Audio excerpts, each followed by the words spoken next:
মাননীয় chief election commissioner সাহেবের সাথে আমাদের একটি পূর্বনির্ধারিত মিটিং ছিল এবং সেই মিটিংয়ে আমরা দেশের নির্বাচন, সার্বিক রাজনৈতিক পরিস্থিতি, জাতীয় পার্টির অবস্থান সব কিছু নিয়ে আমরা আমাদের অবস্থান তুলে ধরেছি। আমরা একটা অংশগ্রহণমূলক ইলেকশন চাই, একটি সুষ্ঠু নির্বাচন চাই, একটি ফেয়ার নির্বাচন চাই। নির্বাচন কমিশন সকল নিবন্ধিত দলের একমাত্র অভিভাবক এবং নিরপেক্ষ অভিভাবক।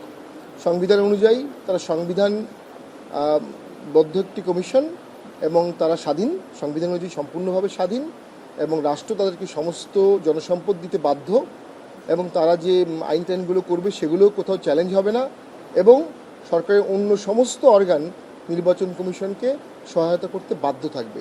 এই ধরনের শক্তিশালী প্রভিশন সংবিধানে আর কোনো কমিশন সম্পর্কে বলা নেই। সেই হিসাবে নির্বাচন কমিশনের প্রতি আমাদের প্রত্যাশা অনেক বেশি।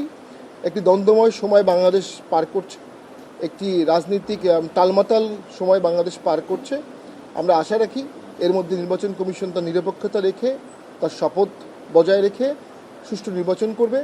সকলের অংশগ্রহণে একটি সুন্দর ভোটের মাধ্যমে দেশে নতুন গণতন্ত্রের আলো প্রস্ফুটিত হবে, এটা আমরা কামনা করি। আমরা আমাদের কনসার্নগুলো ওনাকে জানিয়েছি এবং উনি সে বিষয়ে নোট নিয়েছেন। আমার দৃঢ় বিশ্বাস, আমাদের আস্থা আছে বর্তমান নির্বাচন কমিশন সুষ্ঠু ভোটের জন্য সর্বোচ্চ চেষ্টা করবেন। তাদের অনেক সীমাবদ্ধতা থাকলেও সেই সীমাবদ্ধতা সত্ত্বেও তারা চেষ্টার কোনো ত্রুটি রাখবেন বলে আমাদের মনে হচ্ছে না।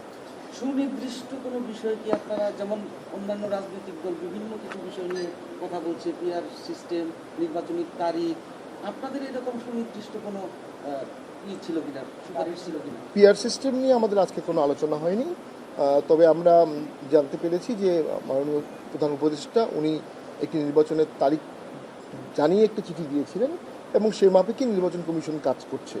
যেহেতু দেশে এখন একটু বিকল্প সরকার চলছে, যেটা সংবিধানের কাঠামোর মধ্যে পুরোপুরি আসে না, সেই হিসাবে নির্বাচনের তারিখটি সরকার জানিয়েছে।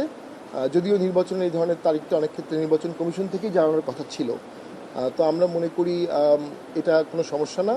আমরা যেটা সমস্যা মনে করি সেটা হচ্ছে সরকারকে আমরা পুরোপুরি নিরপেক্ষ মনে করি না, তবে নির্বাচন কমিশনকে আমরা নিরপেক্ষ দেখতে চাই। আমরা নিরপেক্ষ এবং অ্যাকাউন্টেবল থাকবে। সকল নিবন্ধিত দলকে নির্বাচন কমিশন ডাকবে, কথা বলবে। আমরা নির্বাচন কমিশনের ক্লায়েন্ট, আমরা জনগণের প্রতিনিধি।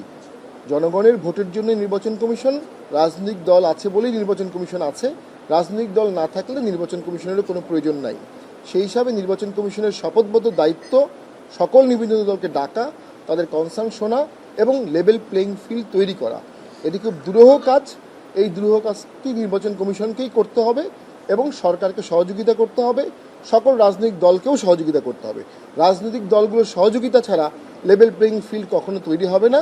নির্বাচন কমিশন একা সেটা পারবে না। এই পারস্পরিক সম্মানবোধ, সৌহার্দ্যবোধ আমরা মনে করি দেশের জন্য অত্যন্ত প্রয়োজন। আমরা অত্যন্ত পুলকিত যে আজকে সৌহার্দ্যপূর্ণ পরিবেশে আমাদের প্রধান নির্বাচন কমিশনার আমাদের সাথে কথা বলেছেন এবং আমাদের মতামতগুলো শুনেছেন এবং উনি আমাদেরকে আশ্বাস দিয়েছেন যে উনি সুষ্ঠু নির্বাচনের জন্য উনি সর্বোচ্চ চেষ্টা করবেন।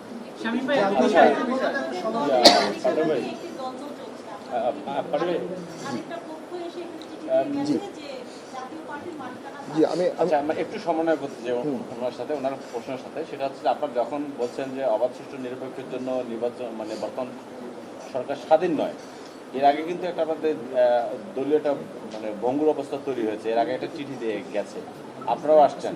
তো এই পরিস্থিতিতে আসলে আপনি আমাদেরকে গণমাধ্যমের কাছে কীভাবে বিষয়টাকে মূল্যায়ন করেন? জি, আমরা এই বিষয়টি খুব স্পষ্ট করে আপনাদেরকে একটু লম্বা সময় নিয়ে বলবো। প্রথম হচ্ছে আমাদের পার্টিতে 28 জন কাউন্সিল গঠন করা কেন্দ্র করে একটি দ্বন্দ্বের সৃষ্টি হয়। সেই দ্বন্দ্বে আমাদের সদ্য সাবেক কিছু সিনিয়র নেতৃবৃন্দ ওনারা 28 জনই কাউন্সিল করতে হবে, প্রয়োজনে জিএম কাদেরকে ছাড়াই ওনারা কাউন্সিল করবেন, এটি একটি উদ্যোগ নেন। যে উদ্যোগটি পরে ভেস্তে যায়, পরে 28 জুন প্রেসিডিয়াম মিটিংয়ে সকলে মিলে তাদেরকে বহিষ্কারের রেজলিউশন পাস করা হয় এবং রেজলিউশন পাস করে ওনাদেরকে বহিষ্কার করা হয়। ওই বহিষ্কারের চিঠি চ্যালেঞ্জ করে সিভিল কোর্টে মামলা করেন ওনারা। সেই মামলায় ওনারা বহিষ্কারের বিরুদ্ধে কোনো অন্তর্বর্তী আদেশ পান না। অর্থাৎ যে বহিষ্কারটি করা হয়েছিল সেটি সেই সময়ও বহিষ্কৃত ছিল, এখনও কার্যকর আছে। কিন্তু in the meantime civil court স্বল্প সময়ের জন্য অস্থায়ীভাবে জিএম কাদের স্যারকে চেয়ারম্যান হিসাবে দায়িত্ব পালনে নিষেধাজ্ঞা দিয়ে অস্থায়ীভাবে বাড়িতে করে।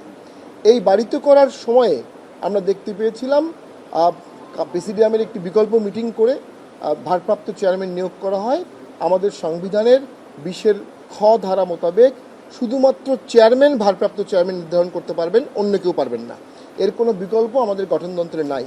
অর্থাৎ ভারপ্রাপ্ত চেয়ারম্যান নিয়োগটি সম্পূর্ণ অবৈধ এবং যাকে নিয়োগ করা হয়েছে তারা সহ সকলেই বহিষ্কৃত ছিলেন। পাশাপাশি আমাদের গঠনতন্ত্রে স্পষ্ট বলা আছে চেয়ারম্যানের সম্মতিতে প্রেসিডিয়াম এবং জাতীয় কাউন্সিলের মিটিংয়ের সময় ও স্থান নির্ধারণ হবে। পাশাপাশি এটাও বলা আছে চেয়ারম্যান মিটিংয়ে সভাপতিত্ব করবেন। অর্থাৎ চেয়ারম্যানকে ছাড়া কোনো কাউন্সিল হতে পারে না, এটি সংবিধানে আমাদের গঠনতন্ত্রে স্পষ্ট বলা আছে এবং এই গঠনতন্ত্রটি আমাদের 19 সালের কাউন্সিলে পাশ করা এবং এই মুহূর্তে নির্বাচন কমিশনে এটি সাবমিট করা আছে। ওটি আমাদের সংবিধান, ওটি আমাদের আইন, ওর বাইরে আমাদের কোনো বিকল্প আইন মানার কোনো প্রয়োজন নাই। সো আমি শেষ করে দিচ্ছি, এক সেকেন্ড, জি আমি শেষ করে দিচ্ছি এই বিষয়টা। সেটা হচ্ছে এরপরও আমরা দেখলাম ইনজাংশন চলাকালীন সময়ে একটি কাউন্সিল তথাকথিত করা হয় যেটি কোনোভাবেই বৈধ কাউন্সিল না। কিছু লোকের সমাবেশ করে একটি গ্যাদারিং করলেই সেটা বৈধ কাউন্সিল হতে পারে না। সেখানে আমার জানা মতে নির্বাচন কমিশনের প্রতিনিধি ছিল না, সেখানে আমার জানা মতে বহিষ্কৃত যারা ছিল তারা বহিষ্কৃতাদেশ প্রত্যাহার না হয়ে কি করে কাউন্সিল করবে, কি করে কাউন্সিলে অংশগ্রহণ করবে, সেটি সম্পূর্ণ একটা দশম কাউন্সিল হয়েছিল এবং এই একই রকম দশম কাউন্সিলের আগে আরেকটি গ্রুপ করেছিল, সেখানে ওনাদের 3 জন কিন্তু উপস্থিত ছিলেন। অর্থাৎ ওই স্টেজের 3 জন সিনিয়র রাজনীতিবিদ আছেন যারা 2 বার দশম কাউন্সিল করেছেন।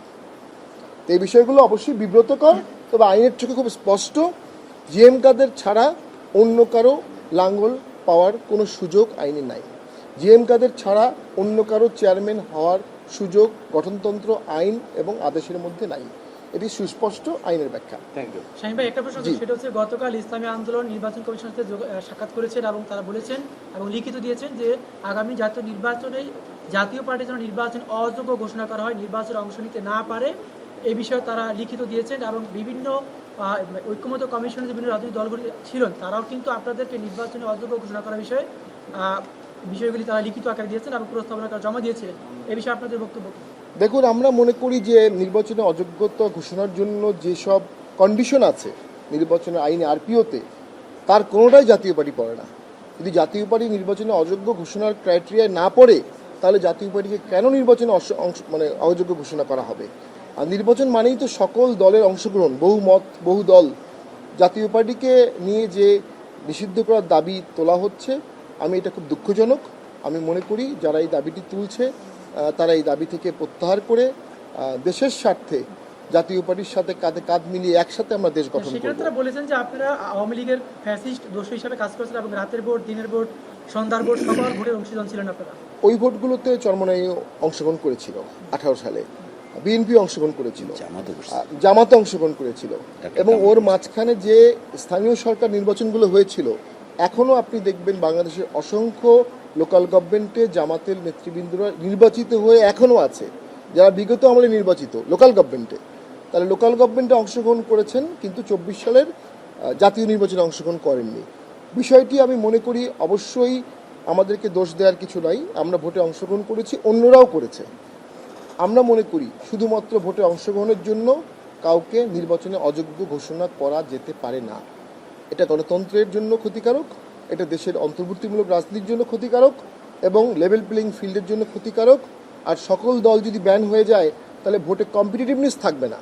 কম্পিটিটিভনেস ছাড়া যদি একটি ভোট হয় এবং একটি সরকার হয়, সেই সরকার টেকসই হবে না।